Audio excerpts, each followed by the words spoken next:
When the people Israel arrived at Mount Sinai, Moses was called to the top of the mountain to receive God's Torah. And the tradition teaches that the old man climbed to the top of the mountain and met God there, ready to receive the word. But God was reluctant. How can I be sure that your people will protect this? How can I be sure that your people will revere these words, will keep these words? Who will guarantee that Torah remains at the heart of the Jewish people, that its ideals, its vision of human life, its ethics, its powerful understanding of what it means to be a human being will remain at the heart of your faith, at the heart of your culture? Give me a guarantee, said God. So Moses thought and said, well, our ancestors are our guarantee.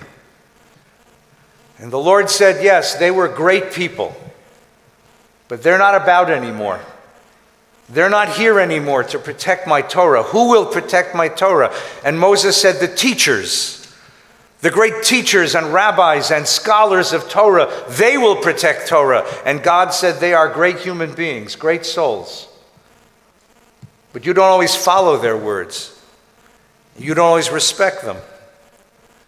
And Moses was distressed at this point, thinking that the whole project would dismantle, would fall apart. And then he remembered, and he said, our children will be our guarantee. And God said, yes, they are a good guarantee. Here is Torah. And as so long as they receive Torah, then Torah will be yours. This morning, our Space program, our special needs, our program for neurodivergent kids and their families gathered for prayer, their final session, the most passionate, beautiful, song-filled service you've ever heard. They've accepted Torah. Tomorrow morning, beginning at about 7 o'clock in the morning when the building first opens, about 700 children will come to this campus. Kids as young as 18 months, 12 months with their moms and their grandmas, on up through 6th grade in the day school and the Hebrew school.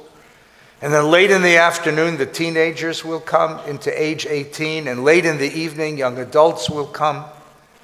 And the children will fill this building with song and celebration, with a sense of optimism and a deep sense of commitment.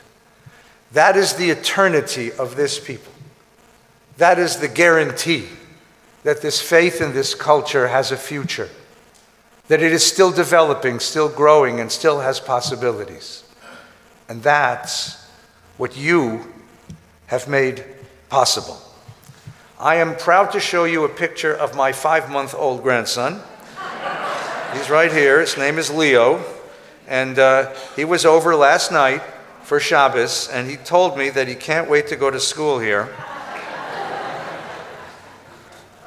Leo, God willing, and those of his generation will fill this building through his lifetime into the next century. Just imagine that. That's what we have done. These 3 wonderful families who I revere and love, they have made names for themselves in the world outside, remarkable names for themselves. Jerry Nisnik revolutionized the practice of modern dentistry. You know that. He invented and promulgated dental implants. People all over the world can smile today because of what Jerry did. Then he and Risa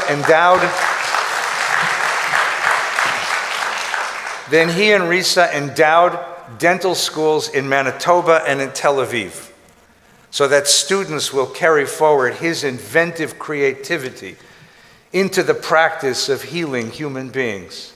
Their philanthropy has touched the world. Howard Levine revolutionized the world of real estate finance. And today, Howard and Irene have endowed a school of housing and justice at UCLA to talk about what it means to provide homes for human beings. Their philanthropy is known throughout the community.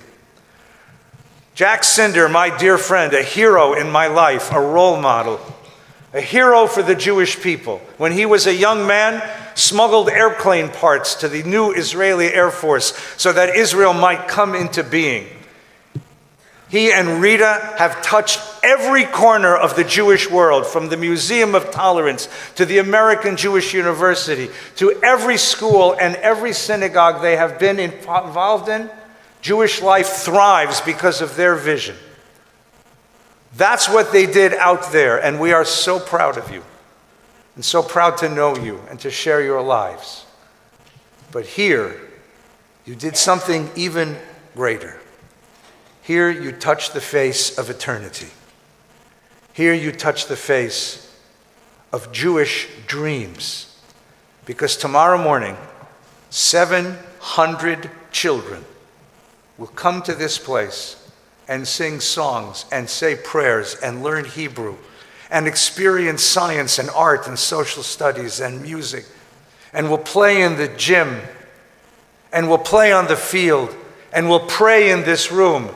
And we'll hear an old rabbi tell goofy stories with funny animal sounds. And they will run through these hallways irreverent and disrespectful because they think they own this place. And that's your greatest gift. You didn't give this to me.